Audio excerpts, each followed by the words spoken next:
നോക്കണം. അള്ളാഹുവിനെ വിചാരിച്ച് പുണ്യനബി തങ്ങൾ പറഞ്ഞ ഈ ഹദീസിന്റെ മാനയൊന്ന് ആലോചിച്ചു നോക്കൂ.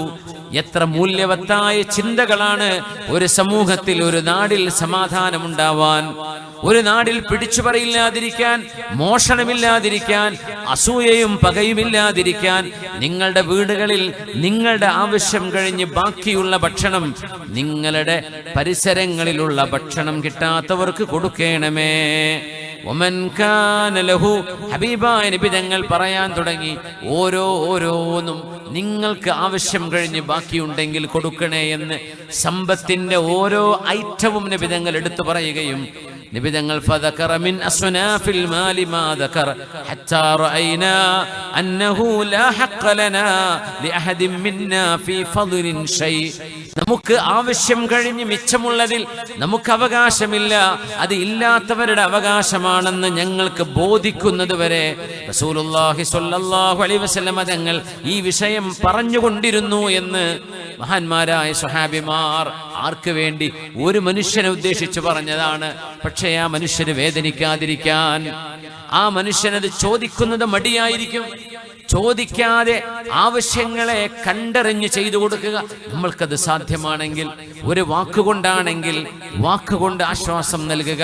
അല്ലാഹു നമുക്ക് തൗഫീഖ് നൽകട്ടെ. ആമീൻ യാ റബ്ബൽ ആലമീൻ. ദുഃഖവും സങ്കടങ്ങളും ജീവിതത്തിന്റെ അനിവാര്യതയാണ്. പ്രയാസങ്ങൾ വരുന്നത് സ്വാഭാവികമാണ്. നമുക്കറിയുമോ, വീട്ടിൽ റേഷന്റെ അരിയില്ലാതെ നമ്മുടെ റസൂൽ താടിക്ക് കൈകൊടുത്ത് സങ്കടപ്പെട്ടിരുന്ന ഒരു ദിവസം ഹബീബിന്റെ ജീവിതത്തിൽ ഉണ്ടായിട്ടുണ്ട്. നമ്മളൊക്കെ ഇനി എന്തൊക്കെ ദാരിദ്ര്യമാണ് എന്ന് പറഞ്ഞാലും നമ്മുടെ കേരളത്തിൽ പട്ടിണി കിടക്കുന്ന ദാരിദ്ര്യം, അരി വെക്കാൻ റേഷൻ കിട്ടാത്ത ഒരു വിഷമം നമ്മുടെ നാട്ടിലുണ്ടോ? വളരെ കുറവല്ലേ? ഇല്ല എന്ന് പറയലല്ലേ ശരി. നമ്മുടെ നേതാവ് റസൂലുള്ളാഹി സ്വല്ലല്ലാഹു അലൈഹി വസല്ലം തങ്ങൾ ദുഃഖിതരായിരിക്കുകയാണ്. നബി തങ്ങളുടെ ഭാര്യമാർ, ചില ആളുകൾ പറഞ്ഞു, നബിയേ, ഞങ്ങൾക്ക് അങ്ങയുടെ കൂടെ പട്ടിണി കിടന്ന് ജീവിക്കാൻ പ്രയാസമുണ്ട് നബിയേ. റസൂലുള്ളാഹി സ്വല്ലല്ലാഹു അലൈഹി വസല്ലം തങ്ങൾ വാജിമൻ സാകിതാ, ഹബീബിന്റെ ഭാര്യമാർ ചുറ്റുമുണ്ട്. നബി തങ്ങൾ താടിക്ക് കൈകൊടുത്ത് തലതാഴ്ത്തി മൗനിയായി നിൽക്കുന്നത് കാണുന്നു. ഉമർ ഇബ്നുൽ ഖത്താബ് റളിയല്ലാഹു അൻഹു. നമ്മളൊക്കെ ഒരു മനസ്സാണ്, ഒരു ശരീരമാണ്, ഒരു ഉമ്മത്താണ്. അതുകൊണ്ട് നമ്മിൽ ഒരാളുടെ വേദന നമ്മുടെ വേദനയാണ്, അവരുടെ വിഷമം നമ്മുടെ വിഷമമാണ്. ഒരാളുടെ സങ്കടത്തിൽ നമ്മൾ പങ്കുചേരണം, അവരുടെ സങ്കടം ഇല്ലായ്മ ചെയ്യാൻ പറ്റുന്നത് ചെയ്തു കൊടുക്കണം. ഇവിടെ ഒരു മാതൃക ചെയ്യുന്നു ഹബീബിന്റെ സ്വഹാബി ഉമർ ഇബ്നുൽ ഖത്താബ് റളിയല്ലാഹു അൻഹു. സമരം എന്നൊന്നും ഇതിനെ വിളിക്കാൻ പാടില്ല. പക്ഷെ ഒരു തമാശക്ക് അങ്ങനെയൊക്കെ പറയും, നബി തങ്ങളുടെ ഭാര്യമാർ അങ്ങനെ സമരം ചെയ്തു. സമരമല്ല അത്. അവര് കാര്യം പറഞ്ഞു, നബിയെ, പട്ടിണി കിടക്കുകയാണ്, ഞങ്ങള് പട്ടിണിയാണ്, ഒന്നുമല്ല, വിശപ്പടക്കാൻ ഗോതമ്പോ അരിയോ എന്തെങ്കിലും വേണം നബിയെ. പച്ചവെള്ളം കുടിച്ച് ജീവിക്കാൻ കഴിയുന്നില്ല നബിയെ. ഈത്തപ്പഴം കഴിച്ച് ഞങ്ങൾ ഇത്രയും കാലം ജീവിച്ചു. ഇവിടെ നിന്നങ്ങോട്ട് ഒരു ദിവസം, ഒരു നേരം, ഒരു റൊട്ടിയോ ഗോതമ്പോ ബാർലിയോ എന്തെങ്കിലും ഞങ്ങൾക്ക് വേണ്ടേ നബിയെ? ഞങ്ങൾക്ക് ഭക്ഷണമില്ല, പട്ടിണിയാണ്. ഇങ്ങനെയുള്ളൊരു ജീവിതം ഞങ്ങൾക്ക് പ്രയാസമാണ്. അവിടെയാണ് ഭാര്യമാരെ തൊലാക്ക് ചൊല്ലിയിട്ട് പറഞ്ഞേക്കണോ അല്ല അവര് കൂടെ നിൽക്കുന്നുണ്ടോ എന്ന് ഹബീബായ നബി തങ്ങൾ ചോദിച്ച ഒരു നേരമുണ്ടവരോട്. മഹാനായ ഉമർ ഇബ്നുൽ ഖത്താബ് റളിയല്ലാഹു അൻഹു വരുന്നു.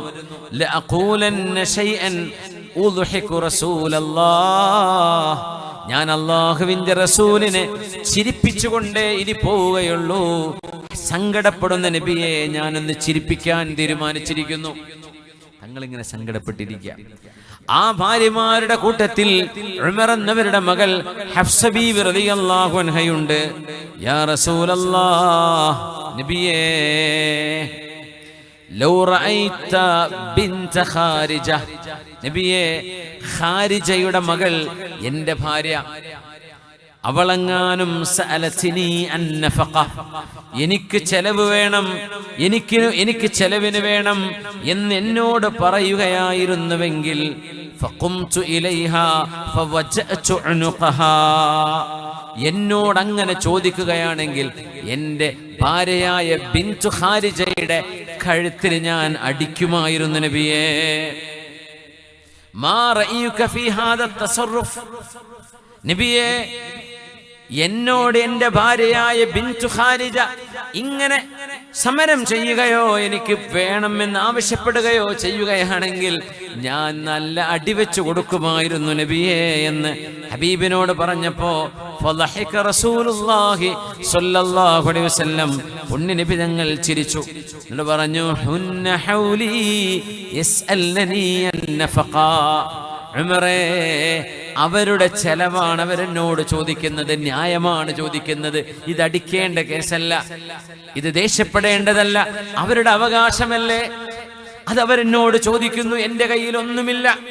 അപ്പോഴാണ് ആയത്തിറങ്ങുന്നത്, യാ നിസാഅൻ നബി, പുണ്യ നബിയുടെ പെണ്ണുങ്ങളെ, ഇൻ കുൻതുന്ന തുരിദുന അല്ലാഹ വറസൂലഹു വദ്ദാറൽ ആഖിറ, അല്ലാഹുവിനെയും അവന്റെ റസൂലിനെയും പരലോകവുമാണ് നിങ്ങൾക്ക് വേണ്ടതെങ്കിൽ നിങ്ങൾ ക്ഷമയോടെ ഹബീബിന്റെ കൂടെ നിങ്ങൾക്ക് നിൽക്കാം. അതല്ല, നിങ്ങൾക്ക് ഐഹികമായ ഈ ലോകത്തിന്റെ സൗകര്യങ്ങളാണ് നിങ്ങൾക്ക് വേണ്ടതെങ്കിൽ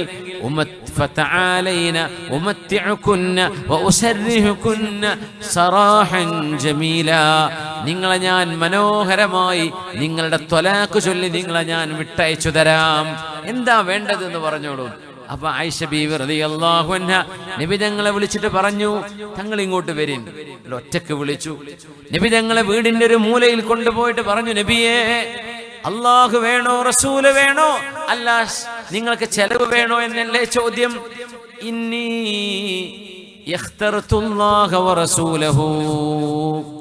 തങ്ങൾ പറഞ്ഞു, ആയിഷ, നിങ്ങളുടെ ഉമ്മയോടും ഉപ്പയോടും ഈ വിഷയം ചർച്ച ചെയ്തിട്ടൊരു മറുപടി നിങ്ങൾ എന്നോട് പറഞ്ഞാൽ മതി. വിശപ്പോടെ പട്ടിണിയോടെ എൻ്റെ കൂടെ ജീവിക്കണോ? എനിക്ക് പട്ടിണിയാണെങ്കിൽ നിങ്ങൾക്ക് പട്ടിണി ഉണ്ടാകും. എനിക്ക് ഭക്ഷണമുണ്ടോ? നിങ്ങൾക്ക് ഞാനത് കൊണ്ടുതരും. എന്നാൽ എന്നെ കൊണ്ട് കഴിയാത്തത് നിങ്ങൾ എന്നോട് ചോദിക്കുകയാണിപ്പോ. അതുകൊണ്ട് നിങ്ങളെ ഞാൻ ത്വലാഖ് ചൊല്ലിത്തരാം, നിങ്ങൾക്ക് വേറെ ജീവിതമാവാം. നിങ്ങൾക്കത് വേണോ? തആലൈന.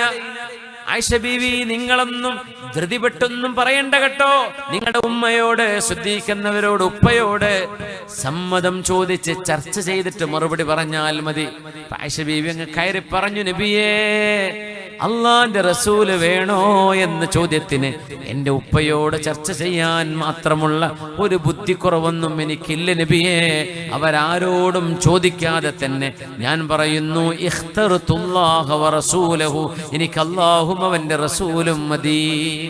ഇത്ര ചെറിയ പ്രായമായിരുന്നു ആയിഷ ബീവി ഇത് പറയുമ്പോ. 18 വയസ്സല്ലേ ഉള്ളൂ ആയിഷ ബീവിക്ക് റളിയല്ലാഹു അൻഹ. ആ നേരം ബീവിക്ക് തോന്നിയത് ഹബീബിന്റെ കൂടെ ജീവിക്കണം, ഏത് പ്രയാസം സഹിച്ചുകൊണ്ടും. എന്നിട്ട് ആയിഷ ബീവി പറഞ്ഞു, നബിയേ, ഞാൻ ഇതാണ് അങ്ങയോട് പറഞ്ഞത് എന്ന് മറ്റു ഭാര്യമാരോട് പറയരുത് കേട്ടോ എന്ന്. അതാണ് നമ്മൾ ചോദിക്കുന്നത്. ആയിഷ ബീവി ചെറുപ്പകാലത്ത് വിവാഹം ചെയ്തു പോയി, നബി തങ്ങളുടെ കൂടെ കുടുംബജീവിതം ആരംഭിച്ചു എന്ന് പരാതി പറയുന്ന ആളുകളൊന്നറിയണം. ആയിഷ ബീവി റളിയല്ലാഹു അൻഹ സന്തുഷ്ടയായിരുന്നു ആ ജീവിതത്തിൽ. ആയിഷ ബീവിക്ക് പരാതി ഇല്ലല്ലോ, പിന്നെ എന്തിനാ നിങ്ങൾക്ക് പരാതി? ആയിഷ ബീവി പരാതിപ്പെട്ടിട്ടില്ലല്ലോ. ആയിഷ ബീവിക്ക് വേണ്ടത് റസൂലിനെയാണ്, ഹബീബിനെയാണ് സ്വല്ലല്ലാഹു അലൈഹി വസല്ലം. ഹബീബിനെ എനിക്ക് ഒറ്റക്ക് വേണം, ഹബീബിന്റെ കൂടെ ഞാൻ മാത്രം മതി എന്ന് ആഗ്രഹിച്ചവരാണ് ആയിഷ റളിയല്ലാഹു അൻഹ. എന്നിട്ട് നബിയോട് പറഞ്ഞു, നബിയേ, വേണോ വേണ്ടേ എന്ന ചോദ്യത്തിൽ എനിക്കങ്ങ് വേണം എന്ന് ഞാൻ അങ്ങയോട് പറഞ്ഞ മറുപടി വേറെ പെണ്ണുങ്ങളോട് പറയരുത് നബിയേ. തങ്ങൾ പറഞ്ഞു, ആയിഷ ചോദിച്ചാൽ എനിക്ക് പറയേണ്ടി വരും. അവർ ചോദിച്ചു, ആയിഷ എന്ത് ചെയ്തു എന്ന് ചോദിച്ചാൽ ഞാൻ പറയും, ആയിഷ എന്റെ കൂടെ നിൽക്കുകയാണ്, അത് ഞാൻ പറയും കേട്ടോ. നബിയേ, ചോദിക്കാതെ പറയരുത് കേട്ടോ, ഇതിന്റെ സ്വകാര്യമാണ് എന്ന് പറഞ്ഞു ആയിഷ ബീവി റളിയല്ലാഹു അൻഹ. അതായിരുന്നു ഹബീബും അവിടുത്തെ കുടുംബവുമുള്ള ജീവിതം റളിയല്ലാഹു തആല അൻഹാ. സങ്കടങ്ങളിൽ കൂടെ നിൽക്കാൻ പറ്റണം. പെൺകുട്ടികൾ അത് മനസ്സിലാക്കണം. കല്യാണം കഴിഞ്ഞ് 6 മാസം കൊണ്ട് ത്വലാഖ് വേണമെന്ന് പറയുന്ന എത്രയോ നമ്മുടെ ന്യൂജൻ പുതിയ പെണ്ണുങ്ങളും പുതിയ ആപ്പിളമാരുമുണ്ട്. ജീവിതം മടുക്കുന്നു എന്ന് പറയുന്നവർ ജീവിച്ചു തുടങ്ങിയിട്ടേ ഉള്ളൂ.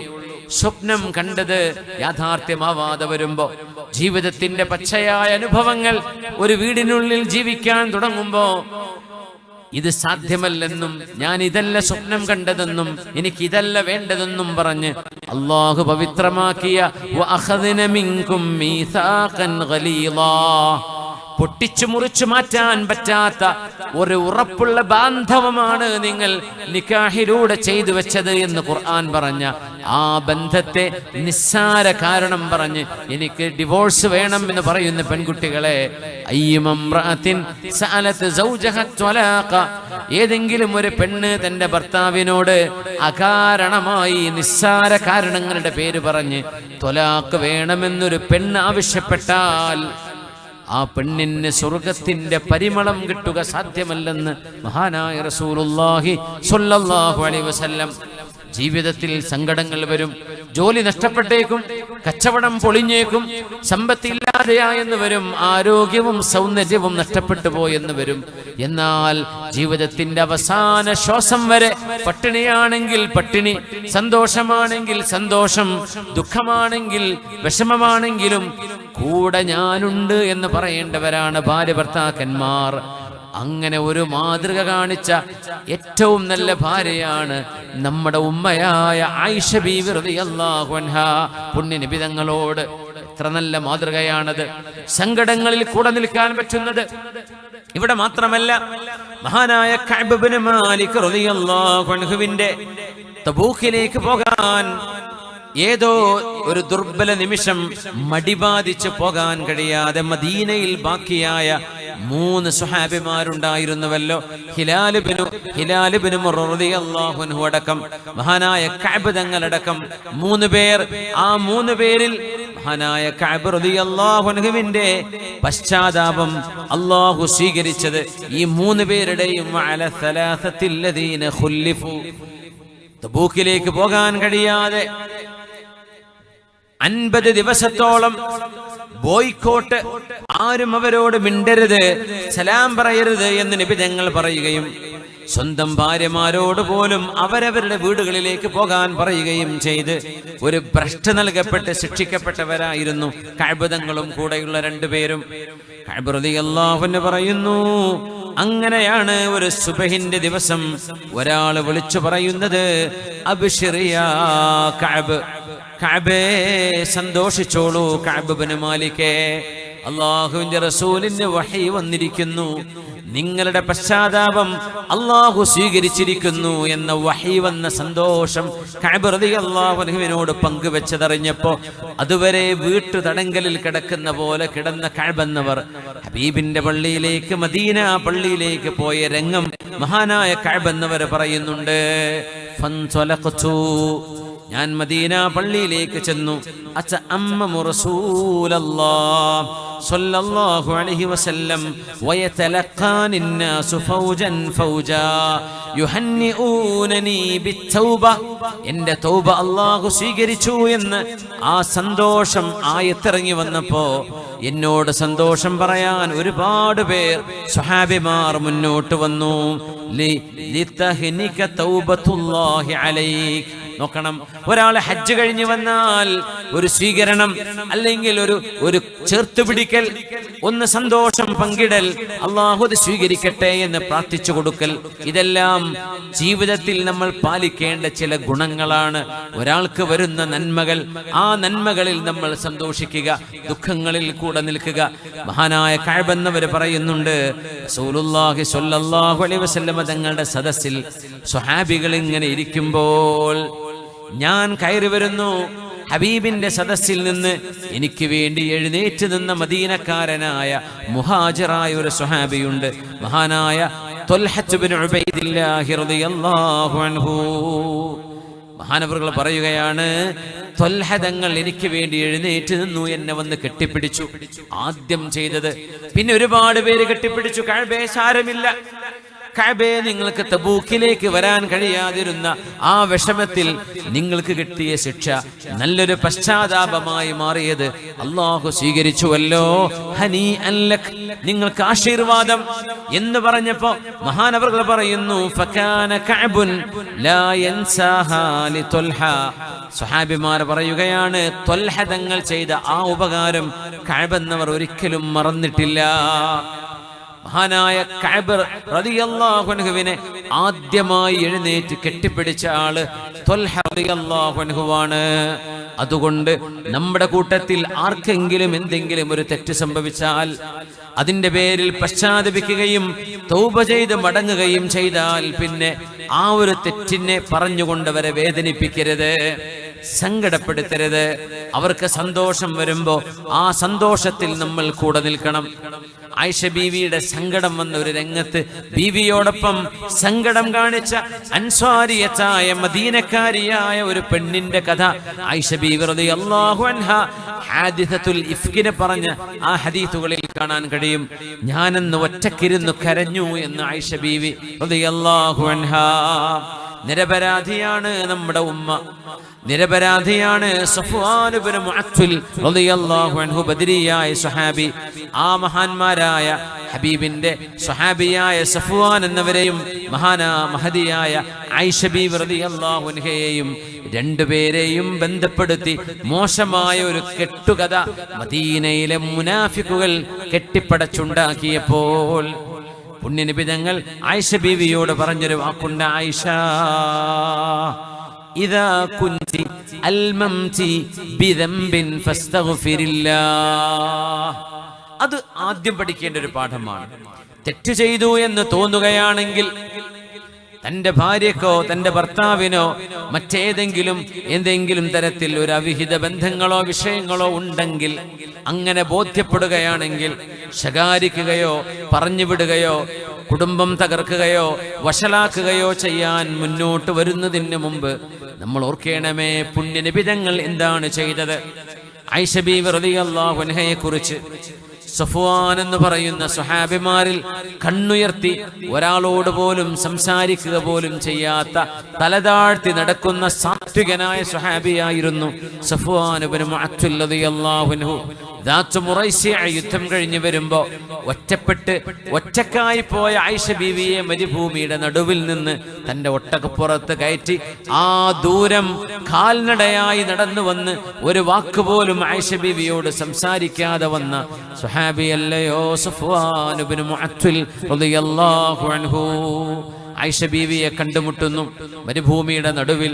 സഫ്വാൻ എന്നവർ യുദ്ധത്തിന്റെ സൈന്യം തിരിച്ചു നടന്നു പോരുമ്പോൾ, മദീനത്തേക്ക് വരുമ്പോൾ ആ സൈന്യത്തിൽ നിന്ന് എന്തെങ്കിലും വീണുപോയാൽ അത് പെറുക്കിയെടുക്കാൻ വേണ്ടി പിന്നിൽ വന്ന സ്വഹാബിയാണ് ആയിഷ ബീവി റളിയല്ലാഹു അൻഹയുടെ മാല നഷ്ടപ്പെട്ടു പോയപ്പോ ആ മാല തപ്പി നടന്ന് ആയിഷ ബീവി റളിയല്ലാഹു അൻഹ നേരം വൈകിപ്പോയി. ഹൗദജ് എന്ന് പറയുന്ന ഒട്ടകക്കട്ടിലിന്റെ ഉള്ളിൽ ആയിഷ ബീവി ഉണ്ടായിരിക്കുമെന്ന ധാരണ കൊണ്ട് ആ ഒട്ടകപ്പുറത്ത് വെച്ചു കൊടുത്തു. ആയിഷ ബീവിയുടെ ഒട്ടകപ്പുറത്ത് നിബിധങ്ങളുണ്ട്. മറ്റൊരു ഒട്ടകത്തിൽ ആയിഷ ബീവി റളിയല്ലാഹു അൻഹയുടെ ഒട്ടകം നടന്നു നീങ്ങി.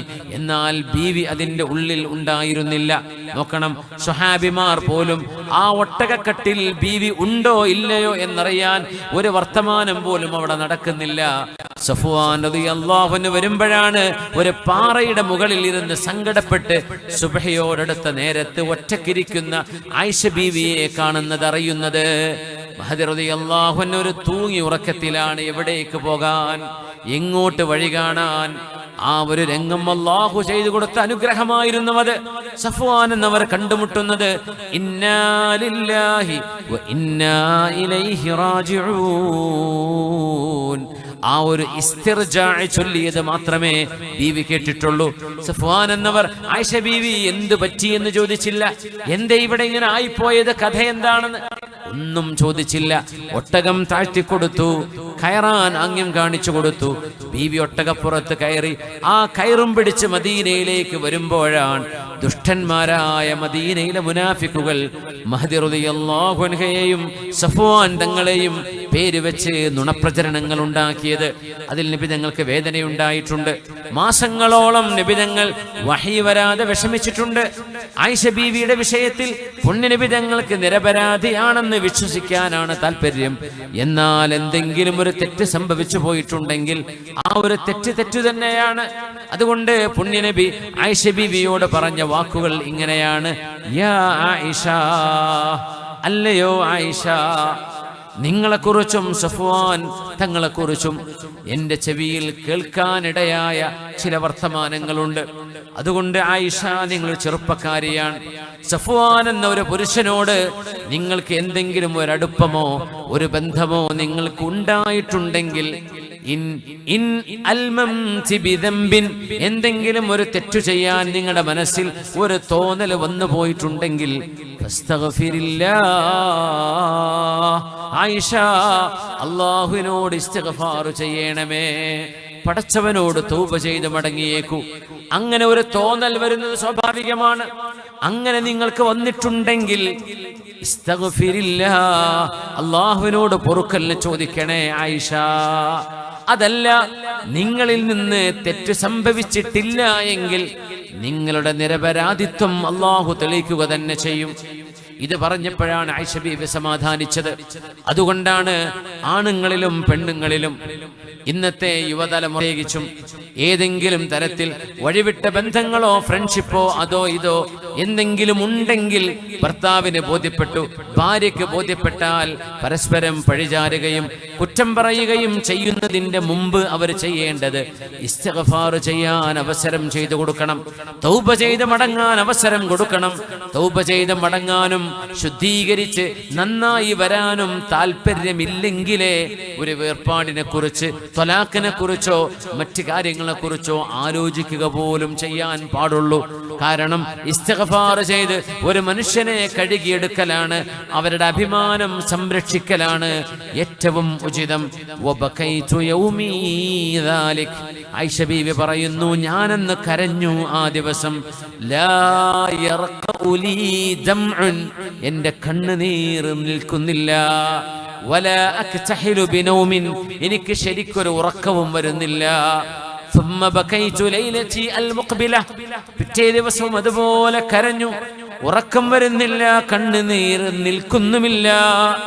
എന്റെ ഉമ്മയും ഉപ്പയും വിചാരിച്ചു, ശ്രദ്ധിക്കുന്നവരും ഉമ്മയും വിചാരിച്ചു, അന്നൽ ബുകാഅ ഫാലിഖു കബിജി, ഈ കരച്ചിലിൽ ഞാനങ്ങ് മരിച്ചു പോകുമോ എന്ന് പേടിച്ചു. രണ്ടുപേരും എൻ്റെ അടുത്ത് ഇങ്ങനെ ഇരിക്കുകയാണ്. ഞാൻ കരഞ്ഞുകൊണ്ടിരിക്കുന്നു. എൻ്റെ റസൂലിന് എൻ്റെ നിരപരാധിത്വം അല്ലാഹു അറിയിച്ചു കൊടുത്തില്ലല്ലോ എന്ന സങ്കടത്തിൽ. അപ്പോഴാണ്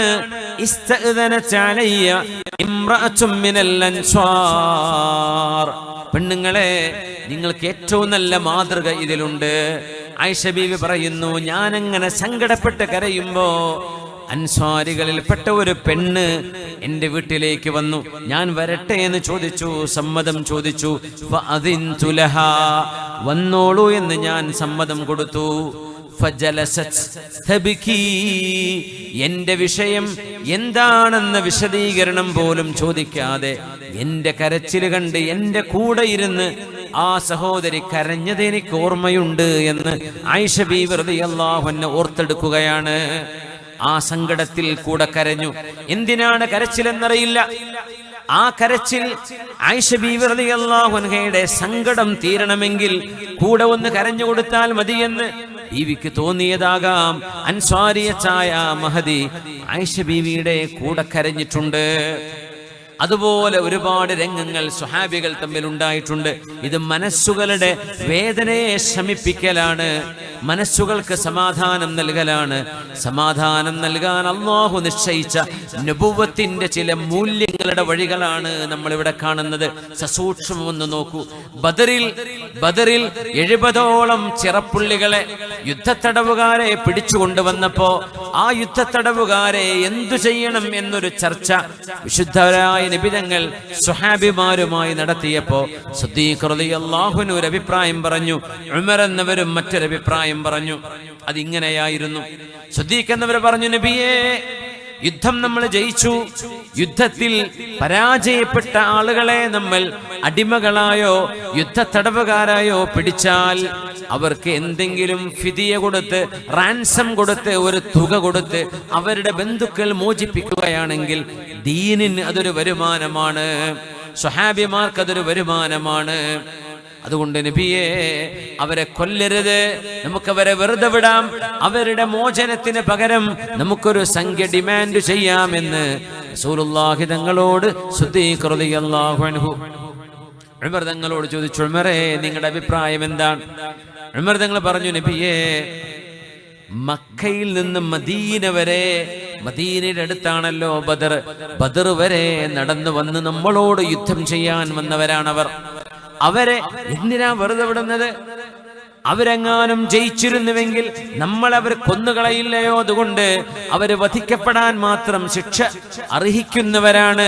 അതുകൊണ്ട് ഒരു ഫിദിയയും വാങ്ങി വിടേണ്ടവരല്ല അവരെ, നിഷ്കരുണം അവർക്ക് വധശിക്ഷ നൽകേണ്ടവരാണെന്ന് ഉമർ റളിയല്ലാഹു അൻഹു പറഞ്ഞു. എന്നാൽ കരുണയായിരുന്ന പുണ്യ നബിയുടെ മനസ്സ് സിദ്ദീഖ് തങ്ങളുടെ അഭിപ്രായത്തിന്റെ കൂടെയായിരുന്നു. അങ്ങനെയാണ് ബദറിലെ 70ഓളം യുദ്ധത്തടവുകാർക്ക് മോചനം കൊടുത്ത് മോചിപ്പിക്കാമെന്ന തീരുമാനത്തിലേക്ക് എത്തുന്നത്. അതാ വഹി വരുന്നു നബി തങ്ങൾക്ക്, നബിയേ ഹത്താ യുസ്ഖിന ഫിൽ അർള്, നബിയേ വേണ്ടായിരുന്നു. ഉമർ എന്നവർ പറഞ്ഞ അഭിപ്രായമാണ് അല്ലാഹുവിന് ഇഷ്ടപ്പെട്ടത് എന്ന രീതിയിൽ ആയത്തിറങ്ങി. സിദ്ദീഖ് എന്നവർ പറഞ്ഞതല്ല വിഷയമെന്ന്. അങ്ങനെ ഉമർ റളിയല്ലാഹു അൻഹു പറയുന്നു, ഞാൻ കയറി ചെല്ലുമ്പോ എന്റെ ഹബീബായ റസൂലും മഹാനായ സിദ്ദീഖ് എന്നവരും ബദറിൽ ഇരുന്ന് കരയുന്നത് ഞാൻ കണ്ടു. ഞാൻ ചോദിച്ചു, നബിയേ സിദ്ദീഖ് എന്നവരെ, എന്തിനാണ് നിങ്ങൾ കരയുന്നത്? ഫഅതബാകാ മഅകുമാ, നിങ്ങളുടെ കൂടെ ഞാനും ഒന്ന് കരയാം. എന്തിനാണ് നിങ്ങൾ കരയുന്നത്? കാരണമെന്ന് പറഞ്ഞു തരുമോ? നിങ്ങളത് പറയില്ലെങ്കിൽ നിങ്ങളുടെ കൂടെ ഇരുന്ന് കരയാനാണ് ഞാൻ പോകുന്നത് എന്ന് പറഞ്ഞ് സിദ്ദീഖ് തങ്ങളുടെയും ഹബീബിന്റെയും കൂടെ ഇരുന്ന് ഉമർ റളിയല്ലാഹു അൻഹു കരഞ്ഞിട്ടുണ്ട്. എന്തിന്? ആ സങ്കടത്തിൽ പങ്കുചേരുകയായിരുന്നത്. ഒരാളുടെ ദുഃഖം നമ്മുടെ ദുഃഖമാണ്. ഹബീബിന് സങ്കടം തോന്നി, ഉമർ എന്നവരുടെ അഭിപ്രായം സ്വീകരിച്ചാൽ മതിയായിരുന്നു. അതായിരുന്നു അള്ളാഹു ഇഷ്ടപ്പെട്ട അഭിപ്രായമെന്ന്, റബ്ബിന്റെ തീരുമാനം അതായിരുന്നുവെന്ന്. നോക്കണേ, ആയിഷ ബീവി റളിയല്ലാഹു അൻഹയുടെ ഈ വിഷയത്തിൽ എന്റെ കൂടെ കരയാൻ അൻസ്വാരിയത്തായ ഒരു പെണ്ണ് വന്നു. ആ പെണ്ണിന്റെ കൂടെ വന്ന് കരഞ്ഞത് ഞാൻ ഓർക്കുന്നു, എനിക്ക് മറക്കാൻ കഴിയുന്നില്ലെന്ന് ആയിഷ ബീവി റളിയല്ലാഹു അൻഹ. അതുകൊണ്ട് ഒരാളുടെ വിഷമത്തിൽ ആരും സന്തോഷിക്കരുത്. ഒരാളുടെ വിഷമത്തിൽ നമ്മൾ പങ്കുചേരുക, അവരുടെ കൂടെ ആശ്വസിപ്പിക്കുക, അവരുടെ മനസ്സിന് സമാധാനം നൽകുക. സന്തോഷം എന്നും ഉണ്ടാവില്ല. ദുഃഖങ്ങളും വിടപറയലുകളും മരണവും അസുഖങ്ങളുമെല്ലാം മനുഷ്യ ജീവിതത്തിൽ അല്ലാഹു നിശ്ചയിച്ചു വെച്ചതാണ്.